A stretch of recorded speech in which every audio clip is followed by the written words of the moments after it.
Alors Gilles Lazimi, bonjour. Vous êtes médecin généraliste et directeur du centre de santé de Romainville dans le 93. Une campagne pour sensibiliser le grand public à la nécessité de ne pas recourir aux violences éducatives ordinaires sera diffusée à la télévision à partir de mardi prochain, le 2 novembre. Le film est d'ailleurs déjà visible sur Internet et les réseaux sociaux. Je vous propose qu'on regarde ensemble la version de 30 secondes. Oh putain. Léo! Léo! Léo, tu vois le feutre? C'est très difficile à nettoyer sur la moquette. Regarde, tu peux dessiner là-dessus. Tu veux bien?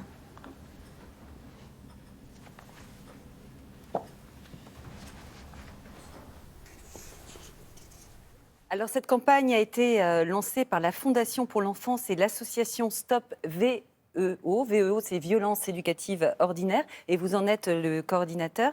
Alors moi, quand je vois ce film, et comme beaucoup de monde, ce que ça m'évoque, c'est que dans un conflit entre adultes, jamais jamais on aurait recours à la violence physique.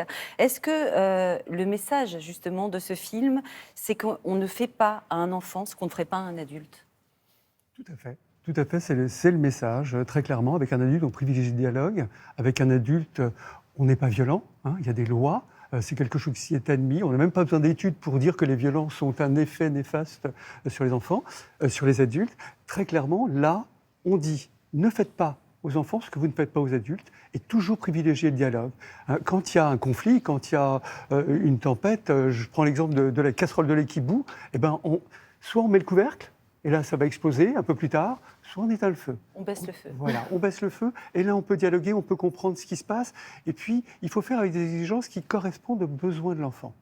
Alors, vous parliez de loi, justement, il y en a une de loi, elle date d'il y a 2 ans, mais elle ne prévoit aucune sanction. C'est la raison pour laquelle ce film existe. Il faut faire de la formation, il faut informer les gens. C'est une loi symbolique qu'on a voulu, on s'est battu pendant 15 ans pour qu'elle existe, parce qu'effectivement, en France, on avait encore le droit de frapper son enfant. Ça s'appelle le droit de correction, c'est bien ça? Le droit de correction, tout à fait. Depuis des millénaires, dans notre pays et dans d'autres, il y a une culture qui nous fait croire que les enfants sont des fauves adressés, qu'il faut les frapper pour les éduquer, que ça a une valeur éducative. Alors que non. Donc cette loi, elle existe, mais cette loi, elle est symbolique et on ne l'a pas voulu pénalisante.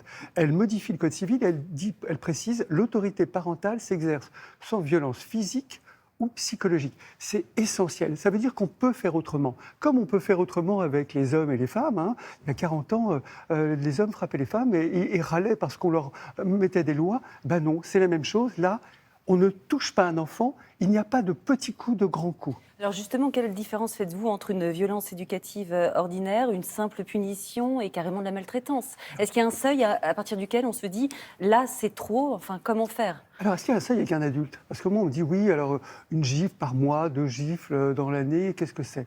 Mais une gifle par mois ou deux gifles pour un adulte, c'est une violence. Pour un enfant, c'est la même chose. Ça a un impact. C'est vraiment important. Le développement de l'enfant, il est essentiel. Et cette loi est essentielle parce qu'elle permet de le mettre au centre. Et puis, il y a eu aussi le plan d'Émile Jours, la commission d'Émile Jours, qui a enfin remis l'enfant dans la politique. Et clairement, on sait que les 2 ans de vie, 2 premières années de vie sont essentielles. Bien sûr, on peut toujours rattraper, il y a toujours l'espoir. Mais ces 2 années sont essentielles pour le développement de l'enfant. Et on comprend aujourd'hui le développement du cerveau. On sait, on a des multiples études, on a des méta-analyses sur 160 000 enfants, sur 50 années, qui montrent clairement que ces pratiques coercitives et punitives, qu'elles soient physiques ou psychologiques, peuvent avoir un effet néfaste sur le développement de l'enfant, sur la santé, sur son développement, sur son travail scolaire, sur ses relations et éventuellement sur l'agressivité qu'il pourrait développer plus tard. Alors, docteur, le problème, c'est que souvent, quand on a été soi-même victime de violences ordinaires, on peut le reproduire sur ses enfants. Comment on va briser cette chaîne? Alors, tout le monde ne le reproduit pas déjà, mais c'est vrai qu'on va le reproduire parce que parents, c'est dur, c'est difficile, Merci on de l'est le tous, dire. mais oui, bien sûr, moi aussi. Qui n'a pas été Mais bien débordé un sûr, jour mais par bien un enfant? sûr. Moi, je vous parle de la mère que je suis et je Mais pense bien que les sûr. parents qui nous écoutent le Mais- comprendront. Comment on fait quand on est débordé? Alors déjà, quand on est débordé avec un adulte, on n'est pas violent. On n'est pas violent avec son collègue, avec son patron. On n'est pas violent dans la rue, très clairement. Donc, on prend du recul, on respire calmement, et puis on réfléchit à la situation. Et là encore, pour sauver la situation, il y a dialogue. Il arrive parfois qu'on soit excédé, mais il faut réfléchir à pourquoi, à un moment donné, quand on est fatigué, excédé, on en vient à être violent avec son enfant, qui est l'être le plus faible, qui a besoin d'amour, d'accompagnement, de tendresse, de relations, de dialogue. Alors, quand on a été violent, que ce soit Alors, verbalement c'est pas- ou physiquement, oui. qu'est-ce qu'on fait? Eh ben, Est-ce que c'est grave? Alors déjà, prendre conscience. Pourquoi on est violent? Pourquoi on reproduit consciemment et inconsciemment ce qu'on a vécu? On est parent avec l'enfant qu'on a été. Se mettre à la place de l'enfant. Vraiment, essayer de penser ce que l'enfant peut comprendre. Et ensuite, on peut en parler. On peut faire un écart de route. OK, et après, on ne va pas recommencer. Vous savez, il y Je a crois que plein de les parents- études disent Bien qu'il y a 75% des Français ont déjà fait, comme vous dites, un écart de route. Oui, alors c'était des études qui sont anciennes. Aujourd'hui, on avance quand Alors même. justement, Moi, j'allais vous les demander, jeunes est-ce que les parents, nouveaux parents, oui. c'est pas les mêmes? Mais très clairement, les jeunes parents aujourd'hui utilisent moins ces méthodes coercitives et punitives parce qu'on sait que ça a un effet néfaste et parce qu'on a avancé. Il faut accompagner les parents, il faut les aider. C'est un changement de comportement qui va mettre du temps. Et puis, on va faire en sorte aussi que la société, c'est-à-dire tous, les voisins, les gens dans la rue, vont intervenir pour dire c'est pas comme ça qu'on éduque un enfant. Et puis, cessons quand on entend un enfant hurler dans le train, de se tourner avec, en fureur devant les parents, leur faisant croire qu'ils ne tiennent pas leurs enfants. Non, un enfant de 2 ans, 5 ans, ça a des tempêtes émotionnelles qu'on ne peut pas calmer autrement que par l'affection, le dialogue et l'accompagnement et le jeu. Alors l'accompagnement des parents, c'est aussi l'objectif du plan des 1000 premiers jours dont vous nous parliez. Vous pouvez nous rappeler l'essentiel Oui, de alors ce il plan? y a des choses essentielles. D'abord, il y a plein de messages sur les violences éducatives ordinaires. Deux, il y a une application des 1000 jours. Il y a un site internet gouvernemental. Il y a un numéro pour les parents en situation de crise.